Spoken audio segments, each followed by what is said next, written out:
sunnahnya membaca doa tersebut. Doa yang tadi disebutkan di atas.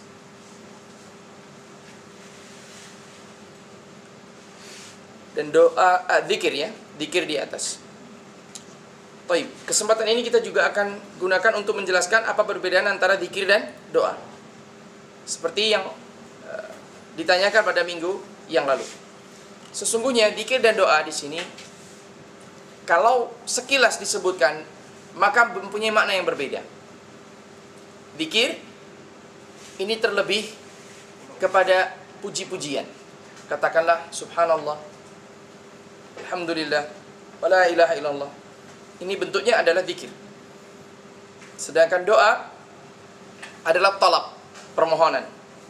Allahumma la mani'a lima ataita. Allahumma innaka afuwun tuhibbul afwa fa'fu anni. Permohonan. Rabbana hab lana min azwajina wa dhurriyyatina qurrata a'yun. Ini permohonannya. Dan ini yang disebut dengan doa. Namun terkadang kedua-duanya terjadi tadakhul, terjadi masuk antara satu dengan yang lainnya. Doa dimaksudkan zikir, zikir dimaksudkan doa. Dan kalau kita perhatikan sesungguhnya di dalam zikir pun terkandung doa. Ketika seseorang mengucapkan alhamdulillah, maka sekalipun dia berzikir, tetapi di dalam zikir itu ada doa. Ya, di dalam zikir itu terkandung di dalamnya doa. Katakanlah doa yang kemarin kita baca ya. Apa doa yang sebelumnya kita baca?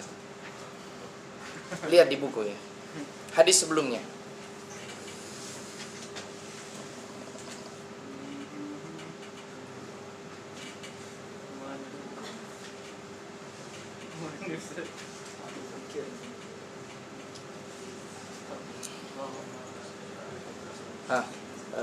Fadlam tu nafsi atau apa itu?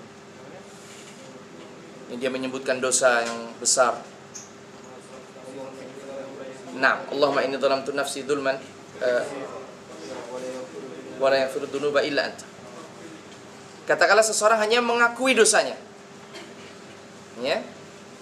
Maka sekalipun itu bentuknya zikir, tetapi permohonan. La yaghfiru dzunuba illa anta. Kemudian dia tidak melanjutkan faghfirli, katakanlah. Maka sesungguhnya ketika dia menyebutkan itu sudah merupakan doa, permohonan. La yaghfiru dzunuba illa anta. Seakan-akan dia mengatakan la yaghfiru dzunuba illa anta faghfirni.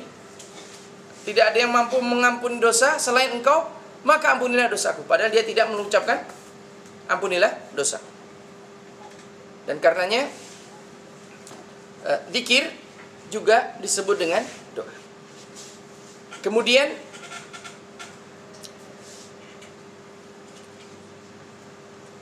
zikir disebut dengan doa juga dikarenakan sebagian doa diawali dengan zikir. Maka karena zikir itu muqaddimah atau pendahuluan dari doa, maka zikir ini merupakan bagian dari doa. Ya. Dan untuk bukti nyata bahwasanya zikir itu doa atau doa itu sama dengan zikir, kita lihat dalam surat Al-A'raf. Kedua-duanya dalam surat Al-A'raf, yang satu ayat 205, yang satunya ayat 55. Allah berfirman, "Wadhkur rabbaka fi nafsika tadarruan wa khufyah." Menggunakan kalimat dzikr, "Wadhkur rabbak," dan ingatlah dan dzikirlah kepada Rabbmu fi nafsik, di dalam dirimu, artinya tersembunyi, tadarruan wa khufyah. Tidak dijaharkan. Pada ayat ke-55, ud'u rabbakum tadarruan wa khufyah. Ud'u rabbak, berdoalah kepada Rabb. Tadi mengucapkan dengan menggunakan zikir, sekarang menggunakan apa? Doa. Ayat sebelumnya menyebutkan ud'u rabbakum tadarruan wa khufyah. Sehingga zikir bermakna doa, doa bermakna zikir. Nah,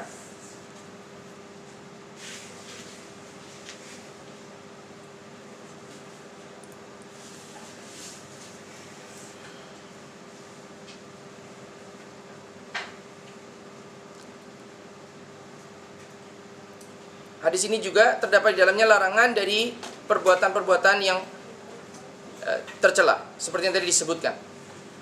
Apa saja ya ikhwan yang terlarang tadi? Qila wa qal, idha'atul mal, membuang harta. Kemudian kathratus soal, banyak bertanya. Kemudian apa lagi yang dilarang? Wa'adul banat, mengubur anak hidup-hidup.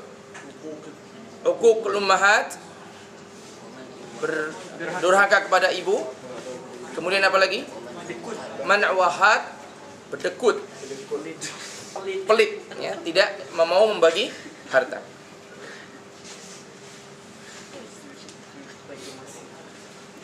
Hadis ini ada faidah di dalam masalah infak, bahwasanya menginfakkan harta itu terbagi menjadi tiga bentuk menginfakkan harta.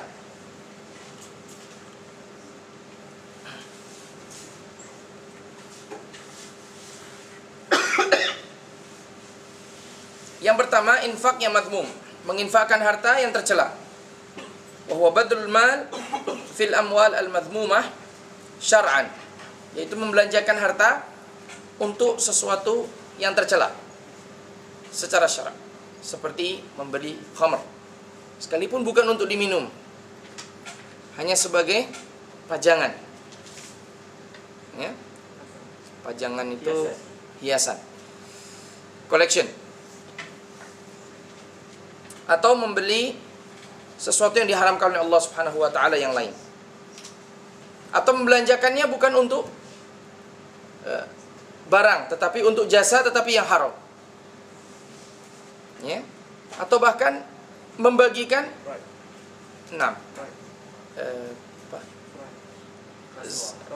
rishwah juga bisa. Kemudian apa ini? Toto itu apa ya sih? Untuk judi, ya, membelanjakan harta untuk berjudi. Ini semua adalah haram, sedikit ataupun banyak.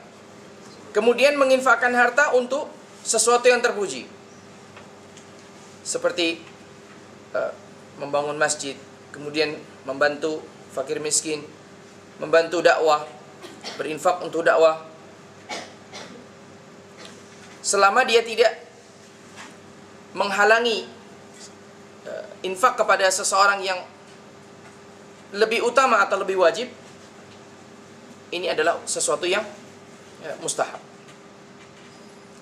Sebab dalam menginfakkan harta, seseorang juga harus melihat siapa orang yang wajib dia infak kepada, wajib baginya untuk berinfak kepadanya, seperti anak, istri, orang tua, ya. Allahumma kalau orang tua masih mampu, maka kewajiban itu gugur.